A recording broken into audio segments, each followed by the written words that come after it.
It's time to check our luck meter. Sino-sino ba ang uulanin ng swerte this Monday? Alamin na natin yan kay Master Hans Kua dito sa Hans Sabi. Rise and shine! Mga ka-RSP, narito na po ang gabay, patnubay, palala at prediksyon ni Master Hans Kua ngayong January 13, Monday. Sa mga pinanganak ng Year of the Rat, this is not a lucky day para sa Year of the Rat.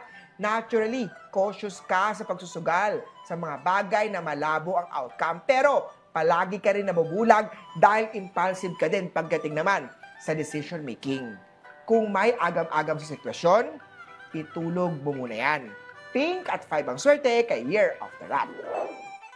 Sa Year of the Ox naman tayo, dahil ugali mo ang mag-asam ng freedom sa buhay, dapat maging truthful ka sa sarili mo. Gusto mong maging malaya, gusto mong yumaman, gusto mo ng ganito, gusto mo ng ganyan. Ang dami-dami mong gusto, pero kulang ka sa gawa. Sipagan mo din kasi. Violet at 9 ang swerte kay Year of the Ox. Sa mga pinanganak naman tayo ng Year of the Tiger, para sa naghahanap ng job o nagbabalak ng career change, today is the day. Ipakalat na ang resume at CV dahil it's time to move on sa mga toxic na work environment. Aqua 3 ang swerte kay Year of the Tiger. Sa Rabbit naman, unahin na ang mga bills at iba pang obligasyon bago kumastos sa mga bagay na hindi naman kailangan. Keep cool lang dahil maganda ang araw ito para sa'yo. Peach at 6 ang swerte kay Year of the Rabbit. Kay Drago naman tayo, kahit napipilitan ka lang sa trabaho, dapat na ipakita at bigay ang best effort at magbigay ng maayos sa serbisyo. Pagdating naman sa usapang finance o pera, huwag masyadong magwaldas kahit na madali para sa'yo ang pagkita ng pera. Silver at 3 ang swerte kay Year of the Dragon. Kay Snake naman tayo, bawasan na ang kaartihan, puro arte. Ang matutong makontento sa kung anong meron o makaya mo lang. Lalo, tagpayat na ang mga financial blessing ngayong araw. Brown at 4 ang swerte kay Year of the Snake. Para sa mga pinanganak ng Year of the Horse, maraming tutulong sa finances na pangangailangan.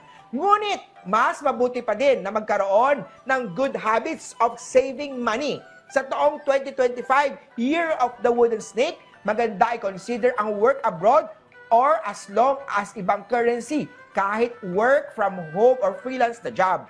Brown at 4 ang swerte kay Year of the Horsey. Punta naman tayo kay Year of the Goat. Online relationship can also work out basta may communication silang tangible. Pero make sure to meet in person as soon as possible.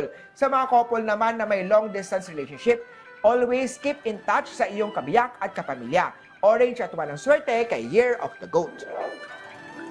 Punta naman tayo kay Year of the Monkey. Love is not sweeter the second time around. May rason kung bakit kayo nagkahiwalay. Always remember that reason. White at 7 ang swerte kay Year of the Monkey. Punta naman tayo kay Year of the Rooster. Dadami na ang trabaho at uunlad na ang pag-usad. Sa mga nagtitiis naman, makakaramdam ka ng lifting of negative energy. But be cautious, hindi pa totally angkop ang panahon na to. But you can start to get ready. Pink at 5 ang swerte kay Year of the Rooster. Sa mga Year of the Dog, pahalagahan ang sarili. Hindi ka makakapagbigay ng saya sa iba kung wala kang saya na nadarama. Sabi nga nila, self-care is not selfish. You can't pour from empty cup. Purple at 9 ang swerte kay Year of the Dog. Sa mga Year of the Pig naman, surprise! Surprise! Posible na magkaroon ng surprise sa pag-ibig! Pero huwag ka agad matuwa. Ito ay maaaring sudden o biglaang proposal of marriage, baby on the way. Or hindi ka pala crush ng crush mo. Surprise! Yellow at 2 ang swerte kay Year of the Piggy. Muli po, ito po yung mga gabay, patnubay, palala at prediksyon lamang ni Master Hans Kua. Nasa inyong mga kamay na salalay ang inyong tagumpay. Kaya always be positive at i-claim ang mga swerte, mga ka-RSP.